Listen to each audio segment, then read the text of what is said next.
La Facultad de Ciencias Políticas y Sociales presenta En su propia voz, el debate de nuestro tiempo. Un programa de análisis y reflexión de la agenda política y mediática de México y el mundo. Con Marta Gloria Morales Garza, Efraín Mendoza Zaragoza, Marcela Ávila Egleton y Antonio Flores González. Comenzamos. Hola, ¿qué tal? Muy buenos días, bienvenidas, bienvenidos, bienvenides todos ustedes a este programa En su propia voz, el programa de la Facultad de Ciencias Políticas y Sociales que transmite la televisión y la radio de la Universidad Autónoma de Querétaro. Muchísimas gracias por su presencia, soy Antonio Flores González. Estamos transmitiendo hoy en vivo, hoy que es 26 de junio de 2026, desde el Cerro de las Campanas, desde las instalaciones de la televisora universitaria. Aquí en la ciudad de Querétaro.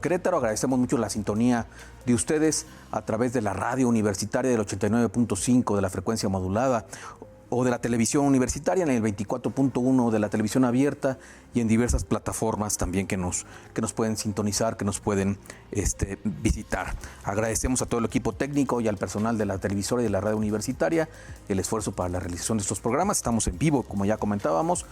Le agradeceríamos mucho su comunicación, si quiere hacernos algún comentario. Estamos en los teléfonos 442-192-1200, en la extensión 37120.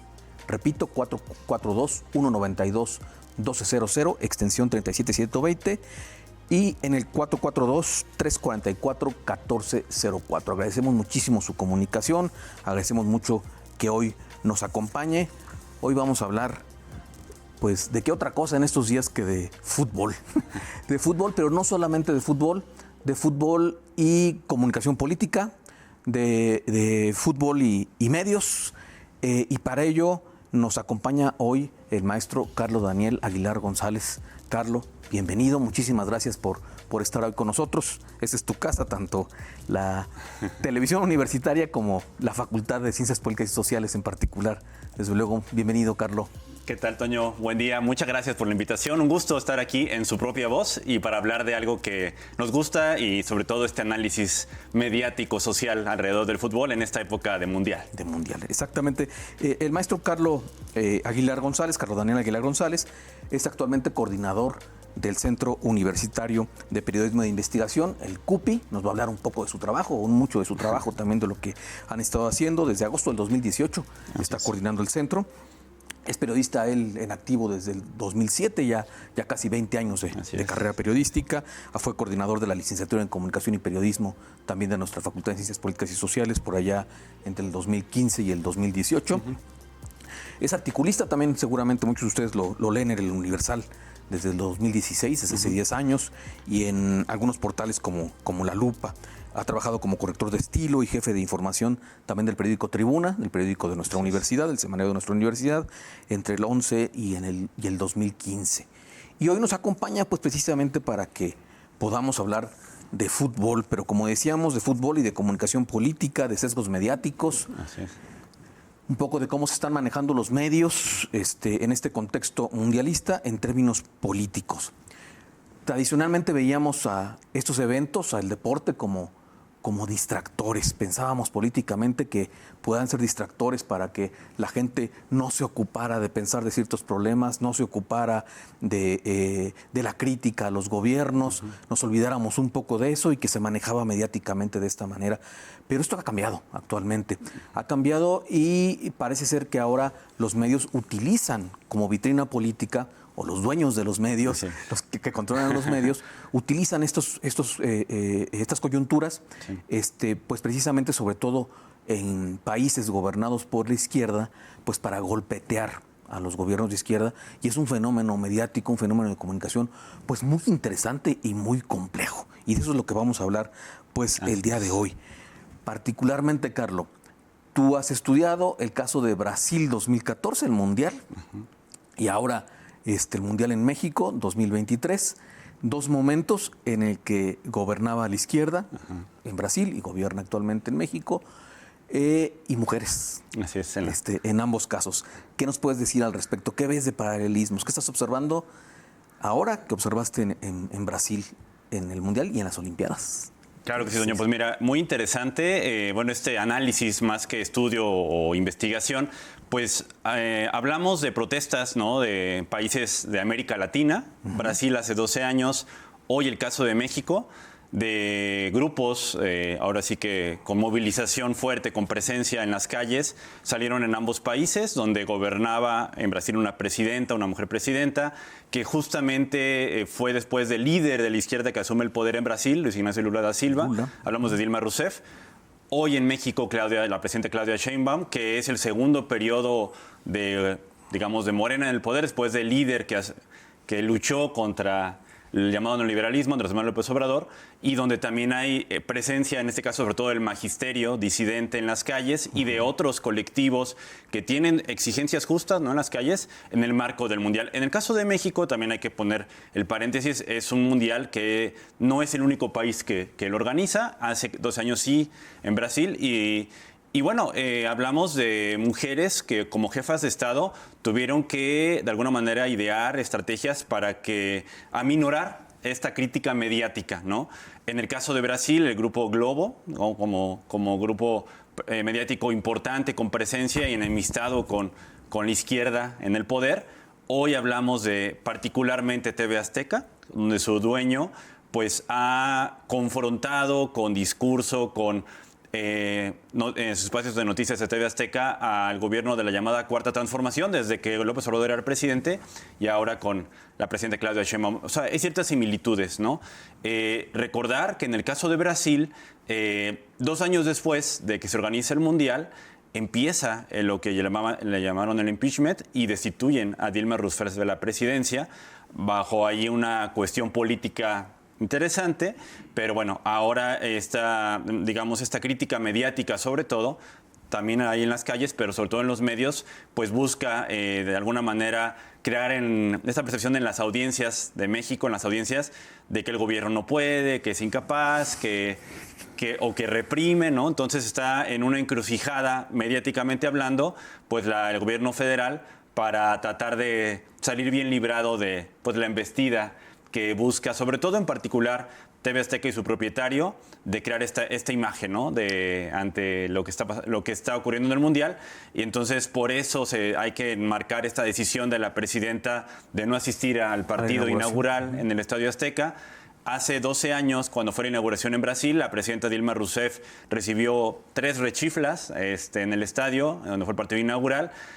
En México, hace 40 años, Miguel de la Madrid recibe esa rechifla que recordarán quienes vivieron ya entonces en aquel momento en el Estadio Azteca, por lo que ha pasado después del sismo del 85. Entonces, bueno, parte de que se justifique o no es mi papel decir, pero sí hay un poco que entender en ese marco, ¿no? Y un poco también, pues, los discursos, las decisiones que tome la presidenta Claudia Sheinbaum alrededor de lo que ocurre ahorita en el Mundial.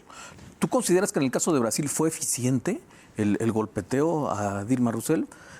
Me parece que en algunos sectores de la población brasileña sí permeó esta idea.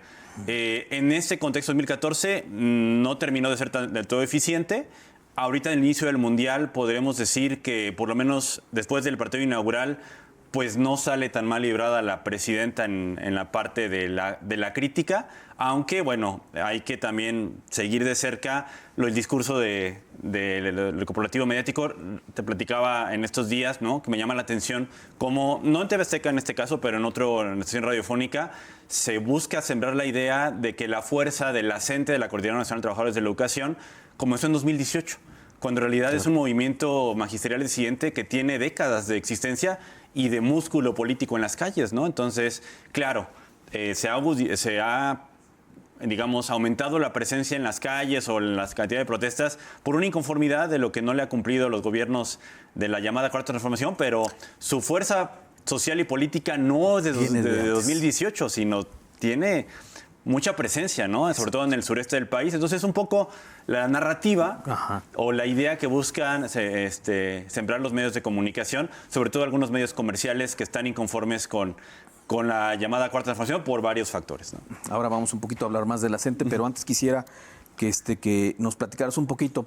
A ver, anteriormente parecía que se asociaba la idea del nacionalismo a la identidad con una selección nacional, Sí. como si fuera similar, ¿verdad? A ser mexicano y apoyar a la selección nacional y se exacerbaba esta identidad y este espíritu nacionalista. Ahora puede ser que haya un rompimiento en este discurso y que esa identidad con lo nacional es crítica al gobierno, en lugar de identificarla con el gobierno de la nación. Sí, bueno, Sí. primero también hay que tomar en cuenta que la selección mexicana de fútbol ha pasado por crisis de credibilidad en los últimos años. O sea, yo recuerdo en 2006, por ejemplo, previo al Mundial de Alemania, justo los candidatos a la presidencia buscaron tomarse la foto antes que fueran al Mundial. Había todavía una mayor credibilidad, menos críticas a la selección mexicana de fútbol. Y a lo largo de estos 20 años, de Alemania 2006 a ahora al Mundial, la selección ya no es bien recibida. Los jugadores en particular, ¿no? Algunos jugadores. Entonces también hay que un poco pues ver esa parte, ¿no?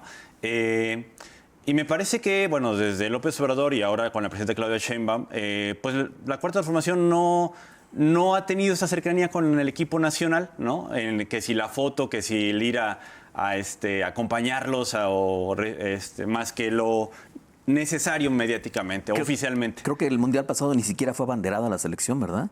Sí, no recuerdo. Ahora sí, pero me parece que Obrador no abanderó a la selección del y aparte 2022, el ¿no? expresidente, recuerdan que su deporte favorito es el béisbol, entonces béisbol, también sí. en esa parte, ¿no? Y aparte del contexto de pospandemia y demás. Entonces, a diferencia de los gobiernos del PAN o del PRI anteriormente, ahora sí que a nivel federal, los gobiernos de Morena no han tenido esta cercanía por el fútbol y han buscado más bien el acercamiento con el pueblo bajo otras rutas, ¿no? Bajo otras modalidades. Entonces, sí, la selección atraviesa por una crisis no solo en lo futbolístico, sino también en lo mediático. Entonces, ahí es un poco el fútbol, esa parte, ¿no? Recordemos, hemos visto en esta primera semana ya primera semana, pues cómo se vive el ambiente en las calles de Guadalajara, de Monterrey, de la Ciudad de México, que es algo que mediáticamente, pues, que también se tiene que dar cobertura desde el periodismo. A lo mejor quienes escuchan y ven dicen, un fútbol, pues, ¿por qué tanta cobertura? Bueno, es el mundial, es como el supertazón en el fútbol americano, ¿no? Anualmente, esta es la competencia que va a definir a la mejor selección del planeta. Entonces, desde ahí hay un interés del periodismo, más allá de en qué país se desarrolle, de dar cobertura. El impacto mediático, veíamos los datos, 1.420 millones de espectadores en la inauguración a nivel mundial, Sí. en la inauguración de este mundial. En México, TV Azteca reportó 33.9 millones su audiencia, Televisa 25.7, pero solo en televisión abierta. Okay. Faltan las plataformas, Sí. entonces estamos hablando pues de más de 60 millones seguramente, 60, 70 millones de impactos televisivos en nuestro país. Entonces es muy fuerte, ¿no? Y a nivel global, tengo entendido que superó al Super Bowl entre los eventos más vistos Sí. en este año, ¿no? Lo cual ya habla mucho y tal vez por mucho, ¿no? Bueno, y en ese sentido ya hablabas de la CENTE, de la coordinadora. Sí. A ver, como estrategia, vamos a verlo desde el lado de ellos, como estrategia de la coordinadora, de las madres buscadoras y de otras organizaciones sociales, ¿qué tan eficiente es importante, ¿verdad? Aprovechar la coyuntura para visibilizar sus demandas, visibilizar sus causas. Pero ¿qué tan eficiente es frente a la población el poner por delante sus demandas muy legítimas, justificadas desde luego, frente a la fiesta futbolera, ¿no? ¿Esto ha sido positivo para movimientos sociales en otros momentos o no? Me parece que, bueno, hay que también partir de la idea que son diferentes grupos de población, Muy ¿no? diferentes. Claro. Tal vez para una población mayoritaria como el Querétaro, el centro del país, con las características que tiene Querétaro, a lo mejor no lo es tanto, pero en otros estados sí. Y me parece, y lo comentamos antes de entrar aquí al set, que en parte de los colectivos y de grupos sociales con presencia en las calles, la parte creativa es lo que va a hacer que tenga también su protesta o acciones de protesta mayor visibilidad en los medios. Hace semana y media, 2 semanas, de parte de los colectivos de madres buscadoras y las personas que están exigiendo acciones al gobierno federal frente a la problemática de desapariciones, llegaron a la Ciudad de México con una protesta donde las personas desaparecidas estaban como si fueran álbum de estampa, pegadas a sus rostros como si fueran álbum de estampas del Mundial. Esa parte es creativa, eso va a tener la presencia, la cobertura de los medios y también le va a dar esta empatía o emotividad y en esa parte ha sido muy eficiente, esa estrategia en particular. No digo que la coordinadora no, o otros colectivos, pero esa, desde distintos medios, pues ha sido retomada y se crea como esta cercanía por todo lo que, bueno, sabemos que quienes hace a lo mejor décadas contábamos algún Panini, a lo mejor ahora no, pero pues esta otra parte del Mundial, ¿no? Sí. Entonces sí me parece, siempre y cuando también, pues, no pasemos también ya en las calles en la Ciudad de México a las agresiones directas contra otras personas que muestran a lo mejor su inconformidad con este tipo de protestas. En esa parte, pues, también hay, por ejemplo, pues, estos colectivos juegan de alguna manera a no caer en provocaciones, a tener creatividad en lo que hacen, visibilidad y acercarse lo que se pueda a la parte del lugar donde están, digamos, los partidos. Me decía un familiar que vive en el sur de la Ciudad de México sobre el jueves 11 el anterior. Ese día las calles cerca del sur de la Ciudad de México, hablo de 1 kilómetro, 2, cerca del Estadio Azteca, pues no había, en realidad, le decía, era más ruido mediático lo que se generó, por lo menos ese día, el 11, de lo que realmente ocurría en las calles de la Ciudad de México, ¿no? Entonces, me parece que por lo menos en las últimas semanas, la protesta grande y fuerte fue la tarde del miércoles 10, en la Calzada de Tlalpan, con los colectivos de madres buscadoras, y con esta parte también creativa, seguramente han visto algunos, donde juntan esta problemática con la parte de lo deportivo y el mundial. México campeón en desapariciones, ¿no? Y con ese logotipo creativo, eso es lo que puede tener eficiencia, si lo quieres ver así, en los medios de comunicación y en el periodismo, ¿no? Sí, como decías, muy diferentes, pues, el caso de estos dos movimientos sociales que han sido los que más ruido han hecho, pues, en estos días, no los únicos, pero sí muy diferentes, ¿verdad? La causa de las madres buscadoras, pues, tiene una legitimidad y una sensibilidad, pues, muy difícil de cuestionar. La de la coordinadora, no, porque ha sido muy golpeteada a través de los años. Como bien lo mencionas, no es un movimiento como algunos medios lo quieren aparentar de que es reciente y que aparece con la Cuarta Transformación, pues viene desde finales de los 70, ¿verdad? Recordemos en época del Mundial 2006, Oaxaca, ¿no? Justo la parte del magisterio. Sí.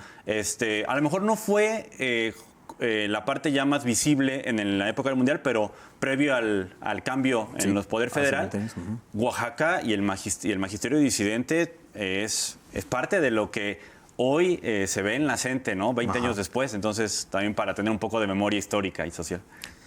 Como comunicólogo, Carlos, ¿qué impacto tiene visual, este choque en las pantallas que tenemos de repente de ver la fiesta, ver los goles, ver el fútbol, los estadios llenos y ver las movilizaciones como la de la coordinadora, en este caso incluso hasta llegando pues a destruir pues algunos elementos que se pusieron ahí, jugadores de fútbol y cerrar las calles, ¿no? ¿Qué impacto mediático tiene? Parece como esquizofrenia de repente, ¿no? Yo creo que, bueno, igual, las diferentes audiencias sí genera impacto. Habrá quienes, desde el punto de vista como aficionados del fútbol y que no tienen en su imaginario la parte de aceptar protestas en la calle, que luego estigmatice, rechace, ¿no? Que también hay un grupo de personas, ¿no? Yo he escuchado, por ejemplo, en ciudadanos y ciudadanas de Querétaro, en esta parte, la frase de que el año que entra, cuando vean la boleta, van a votar cualquier persona que aparezca bajo las siglas del PAN, porque no quieren saber nada de protestas en las calles o lo que significa Morena, ¿no? O sea, hay un grupo de personas que así piensan. Habrá otros que visualmente digan, sí tuvo eco y respaldo, no me gusta el fútbol, o sea, el otro de lo extremo, y quiero y respaldo esta exigencia social contra el gobierno federal en este caso, ¿no? Esta parte. Y también habrá quienes cuestionen, le llamamos como la resistencia a los mensajes del emisor, que le digan, no me creo el mensaje, llamámosle TV Azteca o estación de radio tal, porque me parece que hay una intención detrás, que también eso es lo que habría también que posicionar, ¿no? Hablando de los medios, pues de parte de quién viene el mensaje y con qué intención, que esa es la parte que también vemos en la comunicación, sin que esto demerite la exigencia de las propuestas, pero a veces hay una tentación o intención por magnificar ciertas protestas, magnificar cierta problemática en los medios y crear idea de que el gobierno no puede, es incapaz, reprime, etcétera, etcétera, etcétera, ¿no? Hay todo también una narrativa que se busca construir desde los medios de comunicación. México ahora, Brasil 2014 o antes, ¿no? En otros países de Latinoamérica. Antes de ir cerrando, sí quisiera que nos comentaras el trabajo que están haciendo en el CUPI con estas remembranzas del 86. Sí, bueno, México vuelve a ser sede o coorganizador de un mundial después de 40 años. Y Querétaro, para quienes nos escuchan y ven y ya tienen más de 40 años de vida, recordarán que fue sede de 4 partidos en el Mundial de México 86. Entonces, estamos buscando en el CUPI, dentro de la página web y en nuestras redes, encontrar esas historias de aficionados, aficionadas que fueron a los partidos del Mundial de México 86 y cómo era el Querétaro de entonces. Y también encontrar historias de aficionados que recientemente acompañaron a la selección mexicana al extranjero, ¿no? La semana pasada publicamos el caso de Omar, un aficionado que acompañó a la selección en 2018, 2022 y ya asistió a un par de partidos este 2026. Que estas historias que también aficionaron al fútbol, esta otra cara, ¿no? del Mundial. Hace 4 años, recuerdo, encontramos el caso de un aficionado al fútbol egresado de aquí de la facultad que acompañó a México en Brasil 2014 y Rusia 2018 con todo lo que implica culturalmente hablando, el asistir como mexicano, mexicana a otro país, a un mundial de fútbol y todo lo que esto implica. Entonces, pues sí, hay este lado emotivo, amable de la cobertura mundialista, más allá de la protesta, que muy legítima, muy que amerita también en ese contexto de lo que vivimos en México, pero también otras historias que merece la pena conocerse, ¿no? Vamos a ver qué quedó en el imaginario de aquel 86. ¿Y qué quedará ahora, Carlos, ya para ir cerrando? Yo creo que algo que no se puede descartar, pues es la imposibilidad que tuvimos muchos aficionados al fútbol de asistir a un partido en este 2026. Más allá de los solamente 13 juegos en México, económicamente, Otro tema. ¿qué implicó, ¿no? El poder comprar un boleto para asistir a un partido en la Ciudad de México, en el Estadio Akron de allá de Jalisco o en Monterrey? No, digamos, no fue cercano al grueso de la población.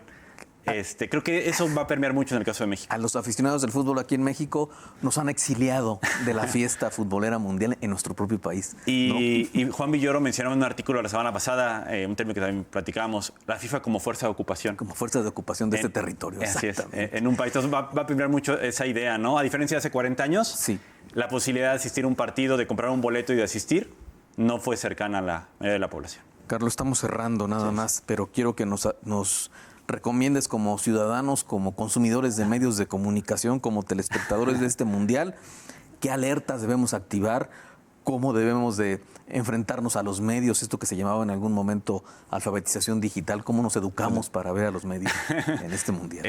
Primero, cuando hay un discurso muy insistente en ciertos atributos, ahí hay una intención política detrás, seguramente, ¿no? Okay. Y tratar en la medida de lo posible de saber el grupo mediático quién está detrás, ¿no? Ahorita con TV Azteca, pues también la intención de Salinas Pliego es como quedar bien con el presidente de Estados Unidos, como para que... Y empezar a, creo yo, ver sus posibilidades de posiblemente ser el candidato de la oposición en el 2030, ¿no? Sí. Es un poco también tratar de ahora sí, de que a ras de suelo, ver qué tanta presencia puede llegar a tener o simpatía, más allá del discurso, pero bueno... Habemos quienes no le compraremos nada de su narrativa. Habrá gente que sí lo convenza, ¿no? Pero bueno, por lo menos en este contexto 2026, pues es una opción para la oposición política, dado que en los partidos de oposición no se vislumbra alguien. Entonces, sabe que hay que estar al pendiente también de ese comportamiento en los próximos partidos, sobre todo la selección, y de lo que viene en la Ciudad de México en los partidos. Y frente a otros medios, no solamente TV Azteca también, ¿no? Pues, los medios comerciales, no creer esa narrativa de que la CENTE o la exigencia de la política de desapariciones comenzó en 2018 solamente, sino tiene años atrás de historia, por lo menos la Coordinadora Nacional de Trabajadores de Educación. Es un movimiento de disidencia y con presencia en las calles de décadas atrás. 79, ¿no? Que fue que se organizó en Chiapas, ¿no? Por allá esta coordinadora con presencia en diversos estados del país, sobre todo de la costa sur. ¿Algo más, Carlos, que quieres cerrar? No, pues siempre creo que es igual de meritorio ver la cobertura tanto de lo que corresponde a lo deportivo, ¿no? Y la afición, tanto también de lo social que hay detrás del Mundial y todo lo que conlleva pues también señalar las omisiones que las ha habido de los gobiernos de la 4T y también del discurso de la presidenta. Carlos, muchísimas gracias por acompañarnos el día de hoy. Muchísimas gracias a todos ustedes por sintonizarnos. Los esperamos el siguiente martes a las 9 de la mañana en su propia voz, aquí en la televisora universitaria. Muchas gracias. Gracias. Hasta luego, Carlos. Buen día, gracias. La Facultad de Ciencias Políticas y Sociales presentó En su propia voz, el debate de nuestro tiempo. Un programa de análisis y reflexión de la agenda política y mediática de México y el mundo. Con Marta Gloria Morales Garza, Efraín Mendoza Zaragoza, Marcela Ávila Egleton y Antonio Flores González. Gracias por acompañarnos.